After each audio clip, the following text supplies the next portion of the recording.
අද 2021 අප්‍රේල් 26 සඳුදා සිරස්තල. දිස්ත්‍රික්ක 3ක ප්‍රදේශ කිහිපයක් අද රාත්‍රී සිට හුදකලා කෙරේ. රාජ්‍ය සේවකයින් කොටස් වශයෙන් සේවයට අද ආසාදිතයන් 892ක්.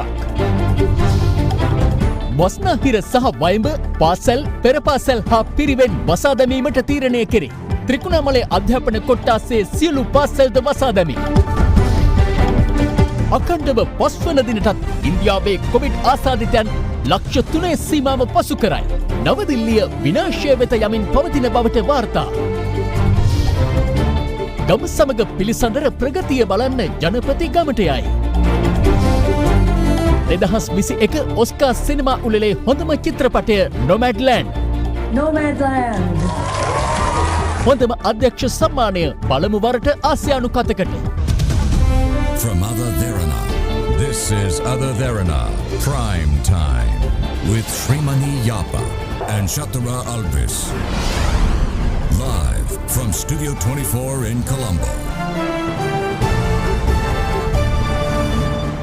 ආයුබෝවන් උතුම් පුන් පොහෝ දිනයක් වේවා. අද ඔබ එක්වන්නේ ලංකාවේ අංක 1 සහ විශ්වසනීයම පුවත් විකාශය අද දෙරණ 6:55 සමග සජීවීව. ශාසනික වශයෙන් වැදගත් සිද්ධි රැසකට මුල් වූ බක්පුර පසළොස්වක පොහොය අදයි. ශ්‍රී ලංකාවාසී බොහෝ බෞද්ධ ජනතාව කොවිඩ් ව්‍යාප්තිය සැලකිල්ලට ගනිමින් අද සිය නිවෙස්වල සිට ආගමික වතාවත්වල නිරත වූ අතර ඒ හේතුවෙන් වෙහෙර විහාරස්ථානවල පැවතියේ ජන ශූන්‍ය ස්වභාවයක්. බුදුරජාණන් වහන්සේගේ දෙවෙනි ලංකා ගමනය සිදු වූයේ අදවන් බක්පුර පසළොස්වක පොහොය දිනකයි. එවර උන්වහන්සේ නාගදීපයට වැඩම කරන්නේ චූලෝත්තර මහෝදර නාග ගෝත්‍රික රජවරු දෙදෙන අතර මැණික් පුටුවක් වෙනුවෙන් ඇති වූ සටන සමතයකට පත් කිරීම සඳහායි. එමෙන්ම සිද්ධාර්ථ කුමරු ගිහිගේ නික්මයාමට හේතු වූ සතර පෙරනිමිති වලින් පළමු පෙරනිමිත්ත වන මහල්ලෙකු දුටුවේද අදවන් පෝදිනික බව ඉතිහාසයේ සඳහන්. ශ්‍රී ලංකාවාසී බොහෝ බෞද්ධ ජනතාව කොවිඩ් ව්‍යාප්තිය සැලකිල්ලට ගනිමින් අද සිය නිවෙස්වල සිට ආගමික වත්පිළිවෙත්වල නිරත වූ අතර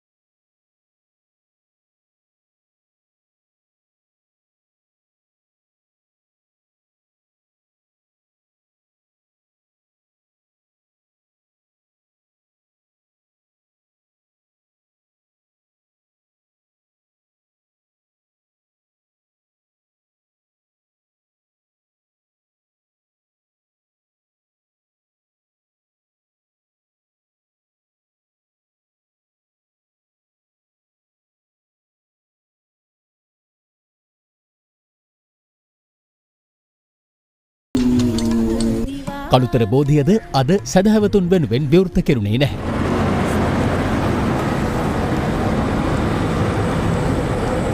එමෙන්ම මුතියංගන රජමහා විහාරයේද අද සැදැහැවතුන් වෙනුවෙන් විවෘත නොකිරීමට පියවරගෙන තිබුණා. මේ අතර කොවිඩ් වසංගතය ලෝකයෙන් තුරන් වේවා යන ප්‍රාර්ථනය කරමින් ආශිර්වාද පින්කමක් අද පස්වරුවේ හන්තාන සඳකිරි මහසෑ විහාරස්ථානයේදී පැවැත්වුණා. අපි ආශිර්වාද කරන්නේ අතිගරු ජනාධිපතිතුමන් ප්‍රධාන සියලු රටවැසියන්ටත් ඒ වගේම විදේශගත ශ්‍රී ලාංකිකයින් ඇතුළු ලෝකේ පුරා ජීවත් වන සියලුම මනුෂ්‍ය වර්ගයාට නිදුක් බව නිරෝගිමත් භාවයේ චිරජීවනය දිගාසිරි සම්පත්තිය සැලසේවා. බක් පුරපසළොස්වක පොහොය දිනේ නිමිත්තෙන් FM දෙරණ සංවිධානය කරන පෝදින වැඩසටහන හිඟුරක්ගොඩ කිරිමැටිය ශ්‍රී සිපතනාරාම විහාරස්ථානයේදී පැවැත්වුණා. ඒ සෞඛ්‍ය මාර්ගෝපදේශවලට මුල් තැන දෙමින්.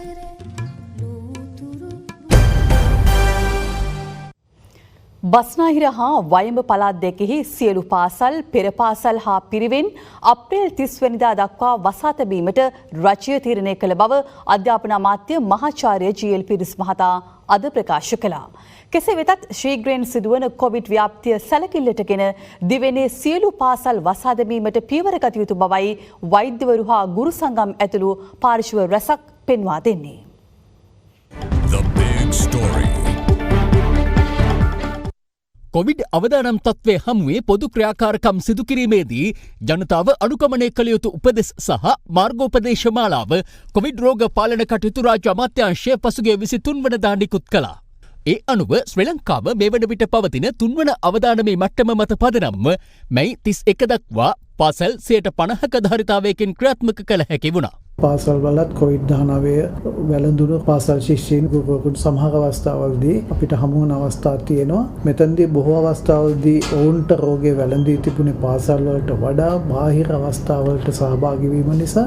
නමුත් දරුවන්ගේ අධ්‍යාපනය දිගටම පවත්වාගෙන යාම සඳහා පාසල් දිගටම පැවැත්වීම වඩාත්ම සුදුසුයි. කෙසේ වෙතත් කොවිඩ් ව්‍යාප්තිය හමුවේ ත්‍රිකුණාමලය අධ්‍යාපන කලාපයේ පාසල් 12කින් කොවිඩ් ආසාදිත සිසුන් හඳුනා ගැනීමත් සමග එම කලාපයේ පිහිටි පාසල් 81ක්ම නැවත දැනුම් දෙනතුරු වසා දැමීමට නැගෙනහිර පළාත් ආණ්ඩුකාර අනුරාධා යහම්පත් මහත්මිය ඊයේ නියෝග කළා.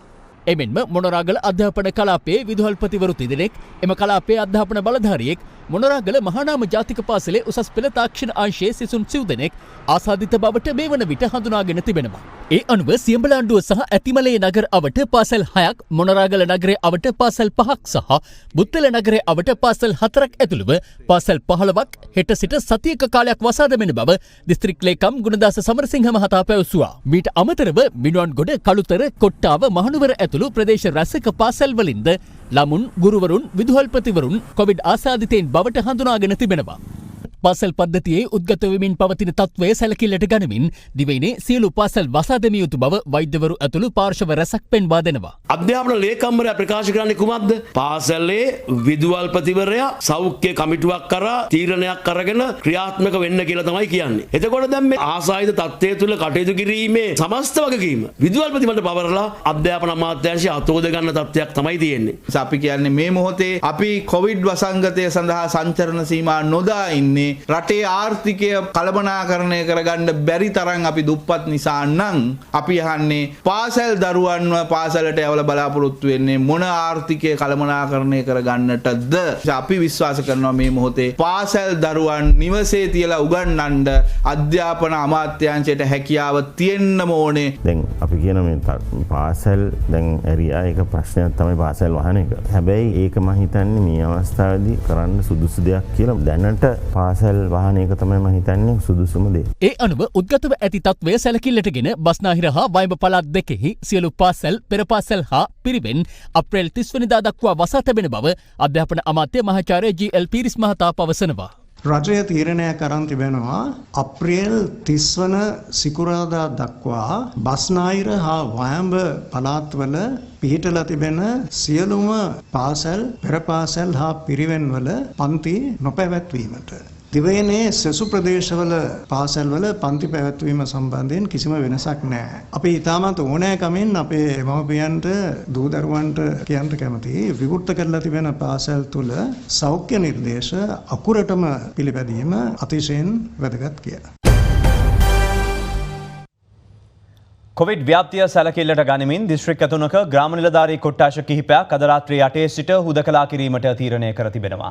ඊට අමතරව දඹුල්ල ආර්ථික මධ්‍යස්ථානයද සති 2ක කාලයක් හුදකලා කරන බව යුද හමුදාපති ජෙනරාල් ශවේන්ද්‍ර සිල්වා මහතා සඳහන් කළා. මෙම වාතාවරණය යටතේ රාජ්‍ය සේවකයන් කොටස් වශයෙන් ආයතන වෙත කැඳවීමටද රජය තීරණය කර තිබෙනවා.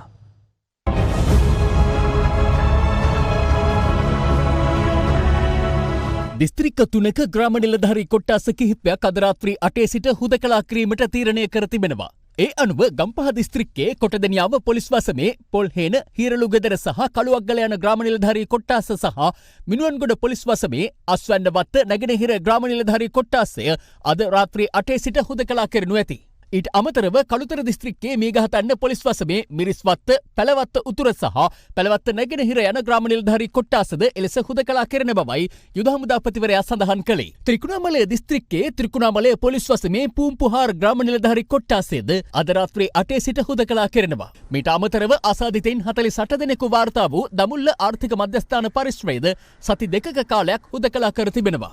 අද තවත් නව ආසාදිතයින් 892 දෙනෙකු වාර්තා වූ බව යුද හමුදාපති ජෙනරාල් ශවේන්ද්‍ර සිල්වා මහතා සඳහන් කළා. ඒ අනුව මෙරටින් වාර්තා වූ සමස්ත කොවිඩ් ආසාදිතයින් සංඛ්‍යාව 1,02,271ක් දක්වා ඉහළ ගියා. කොවිඩ් ආසාදිතව සිටි පුද්ගලයන් 266 දෙනෙකු අද සුවය ලබා පිටව යාමත් සමග පූර්ණ සුවය ලැබූ සංඛ්‍යාව 94,577ක්. ඒ අනුව තවදුරටත් ප්‍රතිකාර ලබන්නේ ආසාදිතයන් 7,050 දෙනෙකු පමණයි. ඊයේ දිනෙත් දිස්ත්‍රික්ක 24කින් ආසාදිතයන් 793 දෙනෙකු වාර්තා වුණා. ඉන් වැඩිම ආසාදිතයන් පිරිසක් වාර්තා වුණේ කොළඹ දිස්ත්‍රික්කයෙන් වන අතර එම සංඛ්‍යාව 226ක්. කොළඹ දිස්ත්‍රික්කයේ මොරටුව, පිළියන්දල, අවිස්සාවේල්ල, කොළඹ, වැල්ලවත්ත සහ බොරලැස්ගමුව යන ප්‍රදේශවලින් වැඩි වශයෙන් ආසාදිතයින් වාර්තා වුණා. දෙවැනියට වැඩිම ආසාදිතයන් වාර්තා වුණේ ගම්පහ දිස්ත්‍රික්කයෙන්. එම සංඛ්‍යාව 82ක්. කුරුණෑකල දිස්ත්‍රික්කයෙන් ආසාදිතයන් 71 දෙනෙකු හඳුනා ගැනුණා. විදේශගතව සිට පැමිණි 10 දෙනෙකුද ඊයේ වාර්තා වූ ආසාදිතයින් අතරට අයත්. එමෙන්ම තවත් COVID-19 ආසාදිත පුද්ගල මරණ දෙකක් ඊයේ වාර්තා වීමත් සමග මෙරට සමස්ත කොවිඩ් මරණ සංඛ්‍යාව 644 දක්වා ඉහළ ගියා.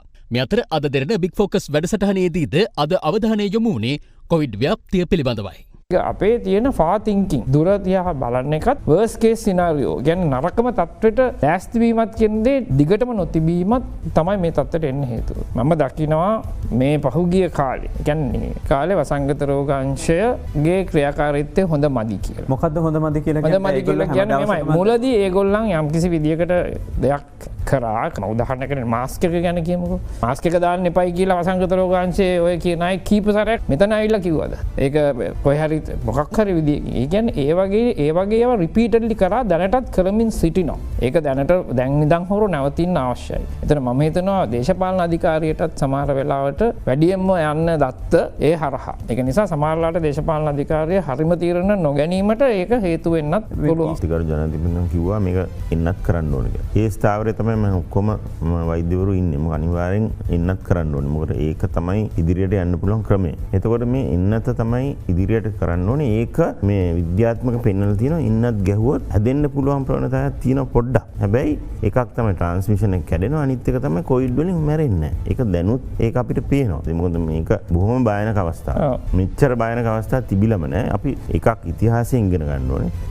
ඒකෙන් ස්පැනිෂ් ෆ්ලූ එකෙත් වැඩිම මැරුණේ 3 වෙනි රැල්ලේ. අවුරුදු 100කට කලින්. දැන් ඒක ඉගෙන ගන්න ඕනේ. අනිත් එක තමයි මේ ඉන්දියාවේ. ඉන්දියාව වෙන සියලු දෙයක් වෙනකන් අපිට වෙනකන් ඉන්නේ නැතුව අපි ටක් ගාලා ලෑසෙන මවනෙල්ල ප්‍රදේශයේ පිහිටි හිඟුල අලුත්නුවර සහ හෙම්මාතගම යන ප්‍රදේශවල පුද්ගලයන් 92 දෙනෙකු පසුගියදා PCR පරීක්ෂණවලට යොමු කෙරුණු අතර එහි වාර්තා අනුව ඉන් 45 දෙනෙකුටම වෛරසය ආසාදනය වී තිබෙනවා. මම හිතන්නේ ඒක 50%කට අධික තත්ත්වයක්. මේ අතර මාස 1ක දරුවෙක් සහ මාස 10ක දරුවෙකුත් සිටිනවා.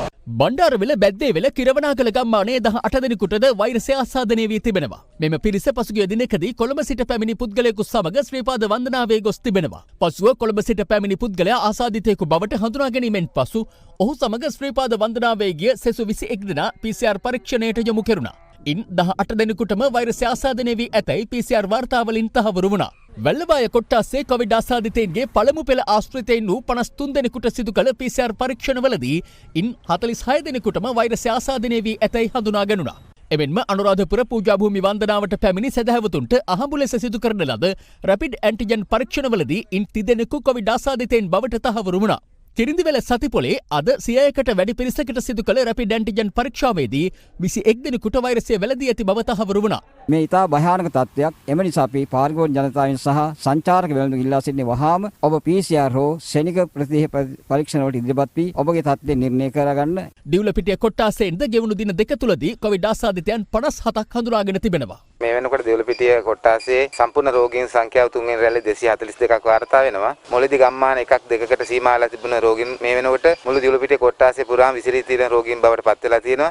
එමෙන්ම මහනුවර හුන්නස්ගිරිය බබරබැද්ද ප්‍රදේශයේ අහඹු ලෙස තෝරාගත් පුද්ගලයන් 50 දෙනෙකුට සිදු කළ PCR පරීක්ෂණ වලින් 23 දෙනෙකුටම වෛරසය වැළඳී ඇතැයි තහවුරු වුණා. කන්තලේ සමුප්පකාරයේ සභාපතිවරයාටත් වෛරසය ආසාදනය වීම නිසා ඔහුගේ පවුලේ සෙසු සමාජිකයන්ටත් කොවිඩ් පරීක්ෂණ සිදු කර තිබුණා. එහිදී එම පවුලේ සිටි පෙරපාසල් දරුවෙකුට වෛරසය ආසාදනය වීම නිසා සිසුවා ඉගෙනුම ලබන කන්තලේ තුනේකෑල්ල ප්‍රදේශයේ පෙරපාසලේ සිසුන් 20 දෙනෙකු පමණ ඊයේ PCR පරීක්ෂාවට ලක් කෙරුණා. එහි වාර්තා හෙට ලැබීමට නියමිතයි. මේ අතර PCR පරීක්ෂණ සඳහා භාවිත කරන ප්‍රතික්‍රියක කට්ටලවල හිඟයක් පවතින බව වෛද්‍ය රසායනාගාර විද්‍යාඥ වෘත්තීය වේදීන්ගේ ආයතනය පවසනවා. 25000ක් PCR පරීක්ෂණ කරන්න අපේ රසායනාගාර පද්ධතියට පුළුවන් වුණාට අපි විශ්වාස කරනවා තව මාසයක් යනකොට අපිට ඒ ප්‍රමාණයත් මදි වෙයි. ලංකාවේ PCR පරීක්ෂණ ක්‍රියාවලිය මේ රසායනාගාරවල තියෙන මේ ප්‍රතික්‍රියක කට්ටල පිළිබඳ බරපතල අර්බුදයක් තියෙනවා. එකක් තමයි මේ ප්‍රතික්‍රියක කට්ටල මේ වෙනකොට බරපතල හිඟයක් තියෙනවා. ඒදී අපිට කියන්න එපා වැරදි PCR පරීක්ෂණ වෙනවා කියලා. දැනටමත් අපි අඳුනගෙන තියෙනවා එක PCR පරීක්ෂණ කට්ටලයකින් පරීක්ෂා කරලා නෙගටිව් වෙන PCR පරීක්ෂණයක් තවත් PCR පරීක්ෂණ කට්ටලයකින් බලනකොට පොසිටිව් වීමේ සම්භාවිතාවන් අපි හඳුනාගෙන තියෙනවා. කොවිඩ් ව්‍යාප්තිය සැලකිල්ලටගෙන බුත්තල නගරයේ සියලු වෙළඳසැල් අද උදෑසන සිට වසා දැමීමට පියවර ගත්තා. බිංගිරිය විලත්තව ප්‍රදේශයේ පවත්වාගෙන යන ඇඟලුම් කර්මාන්ත ශාලාවකින් කොවිඩ් ආසාදිතයින් වැඩි වශයෙන් වාර්තා වීමත් සමග කර්මාන්ත ශාලාව වසා නොදමා තවමත් පවත්වාගෙන යාම සම්බන්ධයෙන් ප්‍රදේශවාසීන් අද විරෝධය පළ කළා. තත්ත්වය පාලනය කිරීම සඳහා අවට පොලිස් ස්ථානවලින් අමතර කණ්ඩායම්ද එහි කැඳවා තිබුණා. මගේ දුව 11 වසරේ මේ අවුරුදු විභාගෙ ලියනවා. දුවට ඉස්කෝලේ එන්න එපා කියලා මේ එක කිට්ටු හින්දාන් එන්න එපා කියලා කිව්වා. ළමයි 4 දෙනා එකම මේකට ඉස්කෝලේ යන්නේ නැද්ද? අද තීන්දුවක් ගමුකෝ මේක. අපි PCR කරනවා නිතරම. අපි මොකද සතියක් ගන්න PCR කරන් ආවා. කෙසේ වෙතත් ඉහළ පාලන අධිකාරිය සමග සාකච්ඡා කර අද පස්වරුවේ තීරණයක් ගැනීමට එම කර්මාන්ත ශාලාවේ උසස් නිලධාරීන් මෙහිදී එකඟතාවය පළ කරනු ලැබුවා. අපි මේ මානසික හැඟීමෙන් මේ ඉල්ලන්නේ. පවතින වාතාවරණය යටතේ රාජ්‍ය සේවකීන් යලි කොටස් වශයෙන් ආයතන වෙත කැඳවීමට රජය තීරණය කර තිබෙනවා. රාජ්‍ය පරිපාලන අමාත්‍යාංශ ලේකම් ජේ.ජේ. රත්නසිරි මහතා සඳහන් කළේ රට තුළ පවතින කොවිඩ් වසංගත තත්ත්වය සැලකිල්ලට ගනිමින් ආයතනවල සේවකීන් ගෙන්වා ගැනීම සීමා කිරීමට තීරණය කර ඇති බවයි. හෙට දින ඒ සඳහා අවශ්‍ය චක්‍රලේඛනය අපේ අමාත්‍යාංශය විසින් නිකුත් කරනවා ඇති. පවතින වාතාවරණය යටතේ දුම්රිය ධාවන කටයුතු සම්බන්ධයෙන් ප්‍රවාහන අධිකාරී ගාමිණී සෙනවිරත්න මහතා මෙලෙස අදහස් පළ කළා. හෙටින් පටන් ගන්න සතිය තුලත් වෙනදා මෙන්ම සියලුම දුම්රියන් ධාවනය කිරීමට අපි කටයුතු කරලා තියෙනවා. විශේෂයෙන්ම පාසල් ළමුන් සඳහා එන දුම්රිය එකක්වත් අවලංගු කිරීමට කටයුතු කරන්නේ නැහැ. ඒ අනුව සියලුම මගින්ගෙන් ඉල්ලීමක් කරන්න කැමැති වෙනදා වගේ තමන් පැමිණෙන වෙලාවට කලින් දුම්රිය සඳහා පැමිණෙන්න දුම්රිය ස්ථානවලට උණ බැලීම සහ අනිකුත් සෞඛ්‍ය ආරක්ෂිත ක්‍රමවේද භාවිතා කිරීමට කටයුතු යොදලා තියෙනවා සෑම දුම්රිය ස්ථානයකම. මේ අතර ඉදිරි සති දෙක තුළ රජයේ සහ පෞද්ගලික අංශයේ සියලු උත්සව තහනම් කෙරුණද සෞඛ්‍ය ආරක්ෂිත ක්‍රමවේද යටතේ මංගල උත්සව පැවැත්වීම සඳහා පමණක් අවසර ලබා දෙන බව යුද හමුදාපති ජෙනරාල් ශවේන්ද්‍ර සිල්වා මහතා පවසනවා. යුද හමුදාපතිවරයා පෙන්වා දෙන්නේ මංගල උත්සව කලින් සූදානම් කරගත් කටයුතු වීමත් ඒවා හදිසියේ අත්හිටුවීම කළ නොහැකි වීමත් සැලකිල්ලටගෙන මෙම තීරණය ගත් බවයි. එය කලින් සැලසුම් කළ පරිදි උපරිමය 150ක සහභාගීත්වයෙන් සිදු කරන්න පුළුවන්. එය මඟුල් උත්සවයක් වුණත් ඒ අවස්ථාවේදී නිසි පරිදි මුවාවරණය පැළඳීම ඉතාමත්ම අවශ්‍යයි. ඒ වගේම මීටරයක දුරස්ථභාවය පවත්වාගෙන යන ආකාරයට අසුන් පැනවිය යුතුයි. ඒ වගේම ආහාර ගන්න අවස්ථාවේදීත් එකට ඒකරාශී නොවී ආහාර ගැනීම ඉතාමත්ම වැදගත් වෙනවා. මොටර් රථ ප්‍රවාහන දෙපාර්තමේන්තුවේ වේරහැර කාර්යාලය මගින් රියදුරු බලපත්‍රවලට අදාළව ලබා දෙන සේවාවන් සීමා කිරීමට තීරණය කර ඇති බව මොටර් රථ ප්‍රවාහන කොමසාරිස් ජෙනරාල් සුමිත් සී.කේ. අලහකෝන් මහතා පවසනවා. ඒ අනුව මොටර් රථ ප්‍රවාහන දෙපාර්තමේන්තුවේ වේරහැර කාර්යාලයේ රියදුරු බලපත් අංශය සඳහා ට සිට ලබන මැයි 13 වනදා දක්වා කාලය තුල දහවල් 12න් පසු වේලාවක් ලබා දී ඇති සේවාලාභීන් සඳහා සේවා ලබා දෙනු ඇති. මේ පිළිබඳ වැඩිදුර තොරතුරු www.adhaderana.lk වෙබ් අඩවියට පිවිසීමෙන් ලබාගත හැකියි. සේවකයෙකුට වෛරසය ආසාදනය වීම නිසා බත්තර මුල්ලේ පිහිටි ශ්‍රී ලංකා විදේශ සේවා නියුක්ති කාර්යාංශයේ ප්‍රධාන කාර්යාලය හෙට සහ අනිද්දා එනම් අප්‍රේල් 27 හා 28 යන දෙදින තුල වසා තැබෙනවා. කෙසේ වෙතත් එම කාර්යාංශය නිවේදනය කළේ තලාහේන කාර්යාලය හා ප්‍රාදේශීය කාර්යාල වසා නොතැබෙන අතර සාමාන්‍ය සේවා එම කාර්යාල මගින් පෙර පරිදි සිදු කෙරෙන බවයි. එමෙන්ම කාර්යාංශයේ ගුවන් තොටුපළ ශාඛාවද සේවා සඳහා ක්‍රියාත්මක කෙරෙන අතර එමගින්ද විදේශ රැකියා සඳහා ලියාපදිංචි කිරීම සිදු කළ හැකියි. එහි ප්‍රධාන කාර්යාලය එළඹෙන 29 වනදා විෂ බීජහරණය කොට යලි විවෘත කෙරෙන බවයි ශ්‍රී ලංකා විදේශ සේවා නියුක්ති කාර්යාංශය පවසන්නේ. This is a news alert from Adhaderana 24. මෙන්න දැන් ලැබුණු පුවතක්. ගාල්ල රත්ගම පොලිස් බල ප්‍රදේශයේ ඉඹුල්ගොඩ සහ කටුදම්පේ යන ග්‍රාම නිලධාරී වසම් දෙක අද රාත්‍රී 8 සිට ක්‍රියාත්මක වන පරිදි හුදකලා කරන බව යුද හමුදාපති ජෙනරාල් ශවේන්ද්‍ර සිල්වා මහතා පවසනවා. එම පුවත නැවතත් ගාල්ල රත්ගම පොලිස් බල ප්‍රදේශයේ ඉඹුල්ගොඩ සහ කටුදම්පේ යන ග්‍රාම නිලධාරී වසම් දෙක අද රාත්‍රී 8 සිට ක්‍රියාත්මක වන පරිදි හුදකලා කරන බව යුද හමුදාපති ජෙනරල් ශවේන්ද්‍ර සිල්වා මහතා පවසනවා. This is a news alert from Ada Verana 24.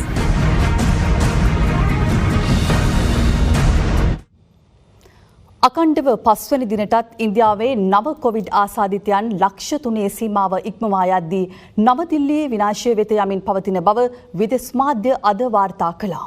ප්‍රතිකාර ගැනීමට එන කොවිඩ් ආසාදිතයින් රෝහල අසලදී මිය යාම ඛේදජනක තත්ත්වයක්.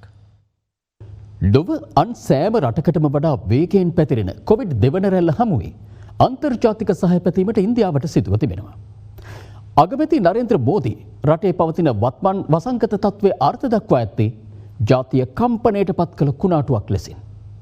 ගෙවුණු පැය 24 තුළදී ඉන්දියාවෙන් වාර්තා වූ නව ආසාදිතයින් සංඛ්‍යාව 3,54,531ක්. වාර්තා වූ මරණ සංඛ්‍යාව 2,806ක්. නමුත් විශේෂඥයින් පෙන්වා දෙන්නේ කොවිඩ් මරණ පිළිබඳව ඉන්දියාවේ සැබෑ සංඛ්‍යා දත්ත ඉතා ඉහළ මට්ටමක පැවතිය හැකි බවයි. පසුගිය වසරේ මාර්තු මාස සිට මේ දක්වා ඉන්දියාවෙන් වාර්තා වූ වැඩිම දෛනික කොවිඩ් ආසාදිතයන් සංඛ්‍යාව සහ කොවිඩ් මරණ සංඛ්‍යාව ගෙවී ගිය සතිය පුරා ඉන්දියාවෙන් වාර්තා වූයේ යලි විශාලා මහනුවරක ඛේදාන්තය සිහිපත් කරමින්. විදේශ මාධ්‍ය අනාවරණය කළේ ඉන්දියාවේ අගනගරය වන නවදිල්ලි නුවර වේගයෙන් විනාශය වෙත යමින් පවතින බවයි. මේ ශිවන්ගේ මෙහෙරා නැමැති රෝහල් සේවිකාවක් ඔක්සිජන් ලබා ගැනීමේ හැකියාව පිළිබඳව දුරකථනයෙන් විමසා බලන අවස්ථාවක්. කිසිම දෙයක් කරලා නැහැ. රජය මරණින්දේද එහෙම නැත්නම් ඔවුන් කරන්නේ මොනවද මම දන්නේ නැහැ. මම දකින දෙයින් මම සම්පූර්ණයෙන්ම අධෛර්යයටපත් වෙලා. රජය අසාර්ථකයි. පුද්ගලයෙකුට දිල්ලියේ ජීවත් වෙන්න බැරි වෙලා. පුද්ගලයෙකුට දිල්ලියේ සාමකාමීව මිය යන්න බැරි වෙලා. ප්‍රමාණවත් පරිදි ඔක්සිජන් නොමැතිවීමෙන් මේ කාන්තාවට තම මුත්තනුවන් අහිමි වී තිබුණා. රෝහලට ඇතුළු වීමේ අපේක්ෂාවෙන් පැමිණෙන නවදිල්ලි නුවර කොවිඩ් ආසාදිතයින් බොහෝ දෙනෙකුට සිදුව ඇත්තේ රෝහලෙන් පිටත සිට බලා සිටීම පමණයි. The race to find oxygen before coronavirus overwhelms them. The narrow street outside the Sikh temple in East Delhi is crowded with vehicles, full of sick and dying people. වෛරසය ආසාදනය වී ඉතා බරපතල තත්ත්වයේ පසුවන තම සහෝදරයාගේ ජීවිතය බේරා ගැනීම සඳහා පුද්ගලයෙකු ගන්නා උත්සාහය විදේශ මාධ්‍යයේ දැඩි අවධානයට යොමුව තිබුණා. Abu Sadat is fading, and his brother is doing everything to push life into him. They're not medics, but they love him and they're worried. තන තැන මලසිරුරු පිලිස්සෙන සෑම ගින්නක් සමගම ඉන්දියානුවන්ගේ ආත්ම විශ්වාසයද ගිලිහී යන බව විදේශ වාර්තා පවසනවා. මම මේ වගේ භයානක තත්ත්වයක් මීට කලින් කවදාවත් දැකලා නැහැ. අපි අගනුවර දින්න කියලා විශ්වාස කරන්නත් බෑ. මිනිස්සු ඔක්සිජන් නැතිව සත්තු වගේ මැරිලා යනවා. අපිට ඔවුන් ආදාහනය කරන්නවත් ප්‍රමාණවත් සම්පත් නැහැ. මේ අතර ඉන්දියාවට ක්ෂණික වෛද්‍ය ආධාර ලබා දෙන බවට ඇමරිකාව පොරොන්දු වී තිබෙනවා. ඒ අනුව ඖෂධ ප්‍රතිකාර ශ්වසන ආධාරක යන්ත්‍ර පරීක්ෂණ කට්ටල පෞද්ගලික ආරක්ෂක උපකරණ කට්ටල සහ ඔක්සිජන් සැපයුම් ලබා දීමට නියමිතයි. ශ්වසන ආධාරක යන්ත්‍ර සහ ඔක්සිජන් සාන්ද්‍රක ඇතුළු වෛද්‍ය උපකරණ සහිත ගුවන් යාන 9ක් ඉන්දියාවට පිටත් කර හැරීමට එක්සත් රාජධානියත් පියවරගෙන තිබෙනවා. ගෝලීය කොවිඩ් ආසාදිතයන් සංඛ්‍යාව අද 14,78,37,000 ඉක්මවා ගියා. කොවිඩ් හේතුවෙන් ලෝපුරා සිදු වූ මුළු මරණ ගණන 31,23,000කට අධිකයි.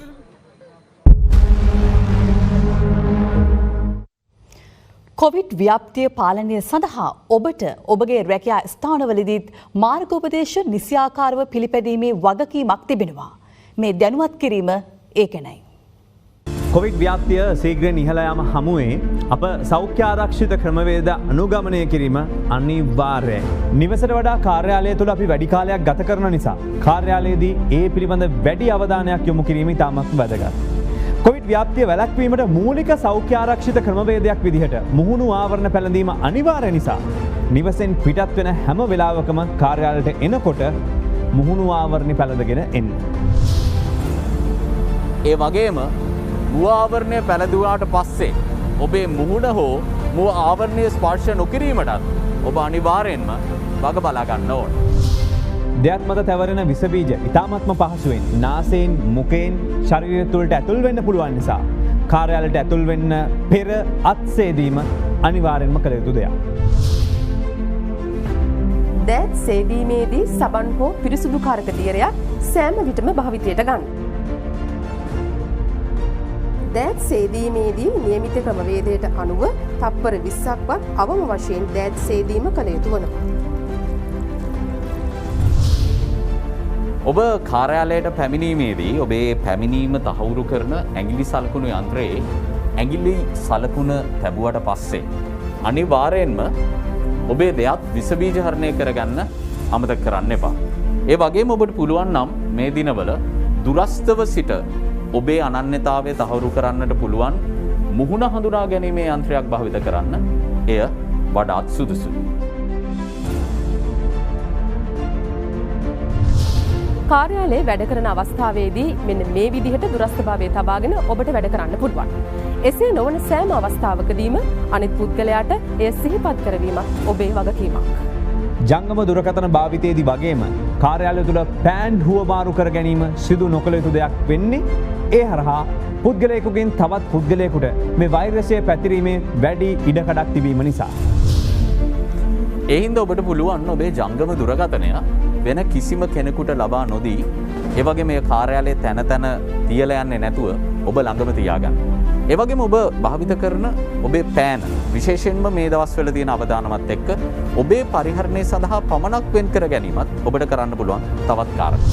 ආහාර ගැනීම කියන්නේ අපි කොවිඩ් ව්‍යාප්තියේදී වැඩිපුරම සැලකිලිමත් නොවන දෙයක්. ආහාර ගැනීමේදී අපි මුව ආවරණය ඉවත් කරන නිසා යම් හේකින් පිරිස් වශයෙන් ආහාර ගැනීමේදී එක් පුද්ගලයෙකුට කොවිඩ් ආසාදනය වී තිබුණොත් අපිටත් කොවිඩ් ආසාදනය වෙන්න පුළුවන්.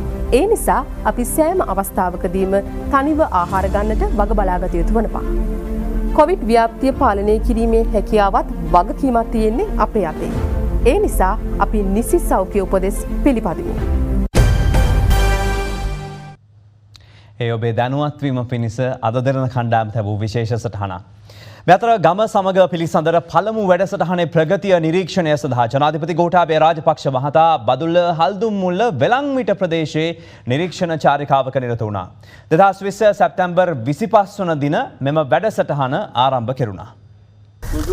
මෙතෙක් නිසි අවධානයට ලක් නොවූ නගරයෙන් බැහැර දුෂ්කර ගම්මානවල ජනතාව හමුවේ ඔවුන්ගේ ගැටලු විමසා ඒ මොහොතේම නිලධාරීන්ගේ අවධානය යොමුකොට විසඳුම් ලබා දීමේ අරමුණින් 2020 සැප්තැම්බර් 25 වන දින ගම සමග පිළිසඳර වැඩසටහන ජනාධිපතිවරයා විසින් ආරම්භ කරනු ලැබුවා.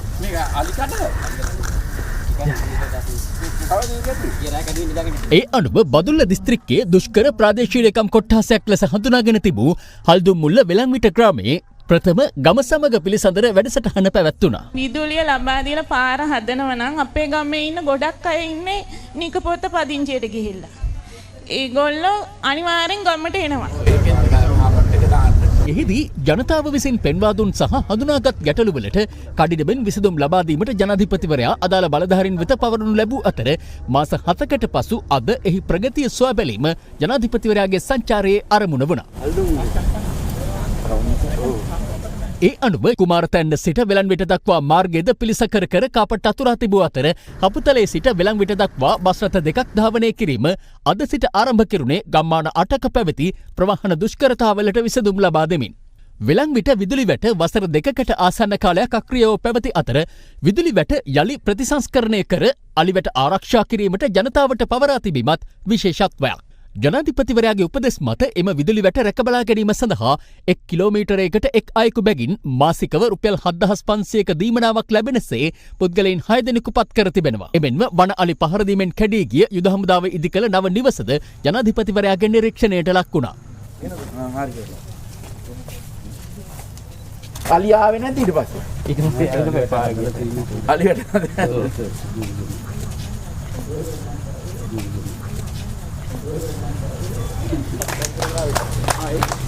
අක්කරසිය කුමාරතැන්න සහ වෙලංවිට ගම්මානවල විදුලි සැපයීම සඳහා වැය කර ඇති මුදල රුපියල් මිලියන 54ක් වන අතර නිවාස 83කට තෙමසක් තුළ විදුලිය සැපයීමට විදුලි බල මණ්ඩලය පියවරගෙන තිබුණා.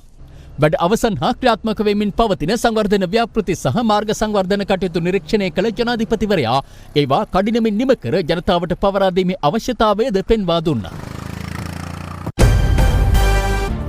ඉතිහාසයේ පළමු වරට ආසියාතික කාන්තාවක් වසරේ හොඳම චිත්‍රපට අධ්‍යක්ෂවරියට හිමි ඔස්කා සම්මානය දිනා ගැනීමට මෙවර සමත් වුණා. චීන ජාතික ක්ලෝයි ෂාවෝ එම සම්මානයෙන් පිදුම් ලැබුවේ මෙවර හොඳම ඔස්කා චිත්‍රපටයට හිමි සම්මානය දිනු චිත්‍රපට අධ්‍යක්ෂණය වෙනුවෙන්. 93 වෙනි ඔස්කා සම්මාන උළෙල මෙවර ලොස් ඇන්ජලිස්හි ඩොල්බි රඟහලේදී පැවැත්වුණේ සීමිත පිරිසකගේ සහභාගීත්වයෙන්. ඒ කොවිඩ් වාතාවරණය සැලකිල්ලට ගනිමින්.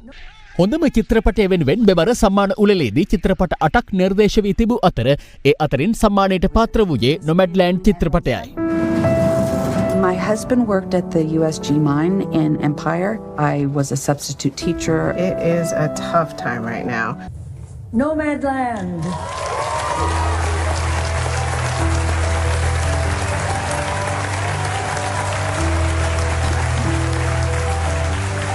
ඒ අධ්‍යක්ෂණය කළ ක්ලොයි ෂාවෝ වසරේ හොඳම අධ්‍යක්ෂකට හිමි සම්මානය දිනාගත්තා. ඔස්කා සම්මාන උළෙලකදී ආසියාතික කාන්තාවක් හොඳම චිත්‍රපට අධ්‍යක්ෂවරිය ලෙස ඔස්කා සම්මානය හිමි කරගත් පළමු අවස්ථාව මෙයයි. මේ අතර නොමැඩ්ලෑන්ඩ් චිත්‍රපටය වෙනුවෙන් රංගන දායකත්වය දැක්වූ ෆ්‍රාන්සිස් මැක්ඩොනල්ඩ් 2021 වසරේ හොඳම නිලියට හිමි ඔස්කා සම්මානයෙන් පිදුම් ලැබුවා. හොඳම නළුවාට හිමි සම්මානය ද ෆාදර් චිත්‍රපටය වෙනුවෙන් රංගන දායකත්වය දැක්වූ ඇන්තනි හොප්කින්ස් හිමි කරගත්තා. 83 හැවිරිදිවියෙහි පසුවන ඇන්තනි හොප්කින්ස් ඔස්කා සම්මාන උළෙලකදී හොඳම නළුවාට හිමි සම්මානය හිමි කරගත් වයස්ගතම පුද්ගලයා ලෙස සැලකෙනවා.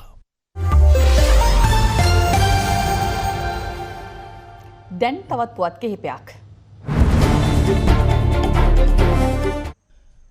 මාතලේ රත්තොට දොඹකොඩ කැලයක තිබී පසුගිය 21 වනදා හමු වූ පිලිස්සුණු ශරීර කොටස් වලට අදාළ පුද්ගලයාගේ අනන්‍යතාවය හඳුනා ගැනීමට පොලිසියට අද හැකි වුණා. පරීක්ෂණ මගින් තහවුරු වී ඇත්තේ ඔහු තලාහෙන දාඹුගහවත්ත ප්‍රදේශයේ පදිංචි වයස අවුරුදු 40ක ව්‍යාපාරිකයෙකු බවයි. ඔහු නිවසේදීම ඝාතනය කර පසුව ශරීර කොටස් මාතලේ ප්‍රදේශයට රැගෙන ගොස් ඇති බවට පොලිසිය සැකපල කරනවා. ඊගේ පුද්ගලයාගේ සමීපතමෙක් මේ වන විට අතුරුදන් වී ඇති අතර ඔහු සොයා රත්තොට සහ තලංගම පොලිසිය විමර්ශනයක් ආරම්භ කර තිබෙනවා. වන අලි ප්‍රහාරයකින් පසුගිය දෙදින තුළ ගිරාදුරු කෝට්ටේ උල්හිටිය දියවර ගම්මානයේ කාන්තාවන් දෙදෙනෙකු මේ යාමේ සිද්ධියක් මුල් කරගනිමින් එම ගම්වැසියන් අද විරෝධතාවයක නිරත වුණා. ඔවුන් වන අලි ගැටලුවට විසඳුම් ඉල්ලා මහයංගනේ නගර මැදේ සත්‍යග්‍රහයක් පැවැත්වන ස්ථානයට පැමිණ විරෝධතාවයේ නිරත වූයේ බෙලෙසින්.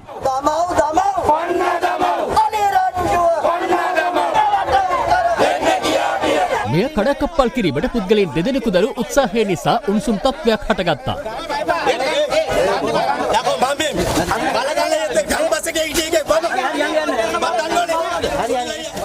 ආහාර සොයා ගම්මැදුණු වන අලින් තිදෙනෙකු අතරින් එක් අලියෙකු පොළොන්නරුව සිරිපුර පල්ලේගම ප්‍රදේශයේ අනාරක්ෂිත වගාලිඳකට වැටී මිය ගොස් තිබෙනවා. මෙලෙස මිය ගොස් ඇත්තේ හුංගමාල ඔය රක්ෂිතයේ සිට ගම්මැදුණු වන අලියෙක්.